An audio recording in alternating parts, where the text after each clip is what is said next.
Gastric ग्रंथि की मुख्य कोशिका क्या स्रावित करती है? पेप्सिनोजन। गैस्ट्रिक ग्रंथि की मुख्य कोशिका क्या स्रावित करती है? पेप्सिनोजन। बॉल्वी कनिवेंटस विशेषता किस में देखा जाता है? बीच की छोटी आंत में। बॉल्वी कनिवेंटस विशेषता किस में देखा जाता है? बीच की छोटी आंत में। कपाल खोपड़ी में चल हड्डी है? मैंडिबल। कपाल खोपड़ी में चल हड्डी है? मैंडिबल। सामान्य अंतराक्षी दाब होता है 20 mm से कम। सामान्य अंतराक्षी दाब होता है 20 mm से कम। आज जो मैंने क्वेश्चंस उठाए हैं वो हमारे पिछले एग्जाम्स में आ चुके हैं, वो आने वाले एग्जाम्स के लिए यूज़फुल है।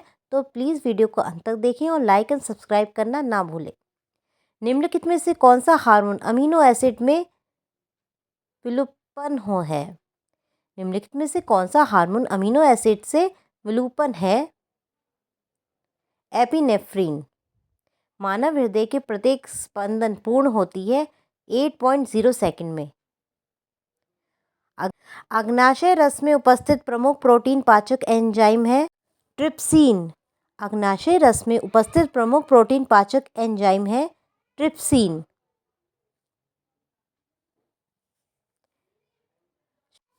शुक्राणु जनन की सामान्य अवधि होती है 74 डेज।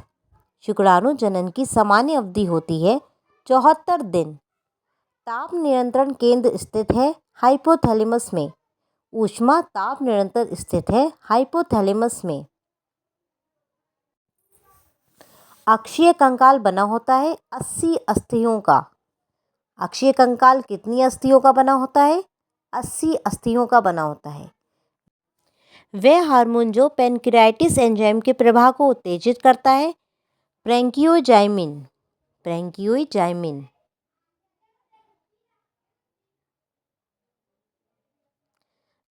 द्वितीय हृदय ध्वनि का कारण है महाधमनी कपाट।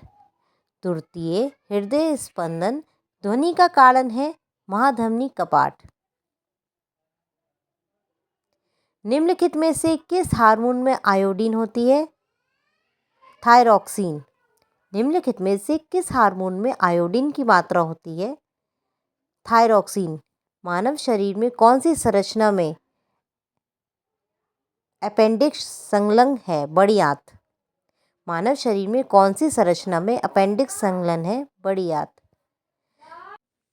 रक्त का कार्य है निष्कासन के लिए कार्बन डाइऑक्साइड फेफड़ों तक ले जाना, शरीर के सभी भागों में पोषक तत्वों को ले जाना, संक्रमण के स्थानों के लिए प्रतिरक्षियों को ले जाना, अन्य विकल्पों में से सभी।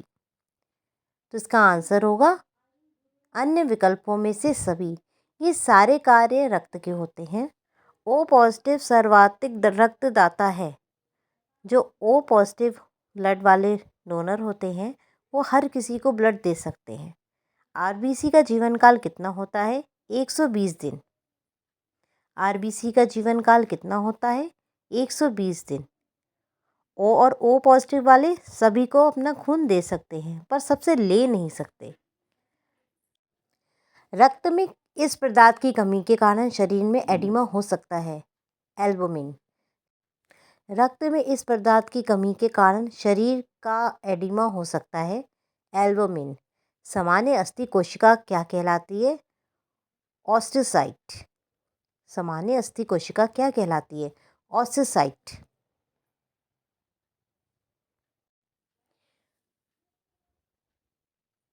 आज जो मैंने क्वेश्चन सारे उठा रखे हैं ये हमारे पिछले एग्जाम्स में आ चुके हैं और ये सारे क्वेश्चन ना बार बार रिपीट होते हैं।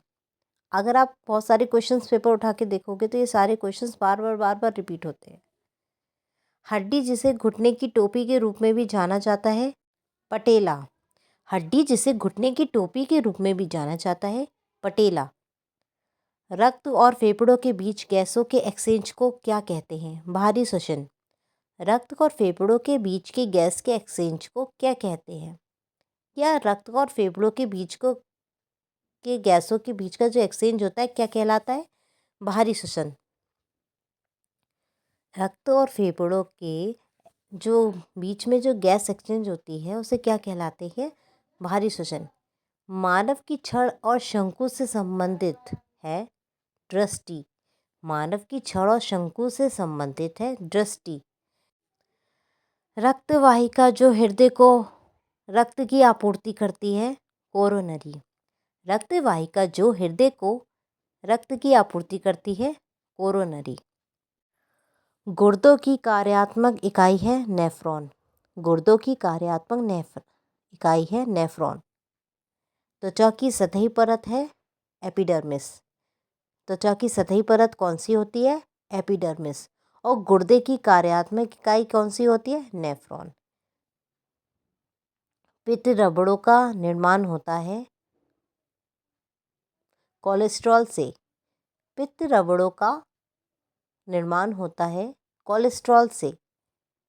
शुक्राणु जनन की सामान्य अवधि होती है 74 दिन 74 डेज। शुक्राणु जनन की सामान्य अवधि होती है 74 डेज। अगर ये सारे क्वेश्चंस आपको अपने एग्ज़ाम्स के लिए अच्छे लग रहे हो, इंपॉर्टेंट लग रहे हो और आपको लगता है ये आपके एग्ज़ाम्स के लिए आगे काम आएंगे, तो प्लीज़ चैनल को लाइक एंड सब्सक्राइब करना ना भूलें। और हाँ, मैं ये नहीं कहती हूँ आप मेरी वीडियो बार बार देखें, लेकिन अगर आपको एग्ज़ाम में पास होना है और आपको सोचना है कि ये सारे क्वेश्चंस आपको समझ में आए और याद हों, तो प्लीज़ वीडियो को बार बार देखें। सारी वीडियो को कम से कम 2 या 3 बार ज़रूर देखें। रोज़ अगर आप एक वीडियो देखोगे तभी आपके दिमाग में ये सारे क्वेश्चंस बैठ सकते हैं। धीरे धीरे धीरे धीरे अगर आप एक बार देखोगे, कहोगे हाँ ठीक है देख ले, तो वो आप क्वेश्चंस भूल जाओगे, आपको कुछ भी याद नहीं होगा। तो सारे वीडियोस हैं, रोज़ देखा करिए, बार बार देखा करिए।